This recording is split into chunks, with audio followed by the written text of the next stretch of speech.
In this video, I'll be helping you with the ALEKS problem type called solving an absolute value equation of the form absolute value ax plus b equals absolute value cx plus d. And since we have two absolute values equal to each other, we should recall that that means that either the numbers inside the absolute values are equal, or one of them could be negative and the other positive. And which one is negative or positive isn't going to make a difference. And again, this is because the absolute value will turn the negative into a positive. So to solve this example with these two possibilities in mind, for the first, I would just be dropping the absolute values. So 4v minus 7 equals a 5v plus 1. Or the other possibility is dropping the absolute value but making one of them negative, so a negative 5v plus 1. From here, I can solve each of these equations. First, on the left, I would want to get the v's on the same side.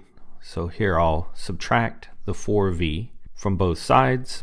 That leaves me with the negative 7 on the left-hand side and a 1v, or just v, plus 1 on the right-hand side.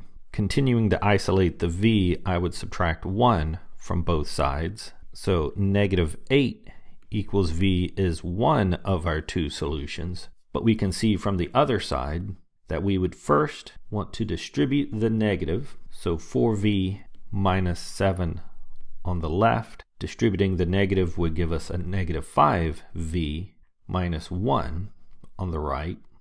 I could then get the v's on the same side by adding 5v to both sides. That would give me a 9v minus 7 on the left and a minus 1 on the right. Adding the 7 to isolate the v leaves us with a 9v on the left-hand side and a 6 on the right-hand side. I can then solve for v by dividing both sides by 9, giving me a v equals 6/9, or reducing the fraction to thirds gives me my second solution. So our two solutions are v could either be 2/3 or a negative 8.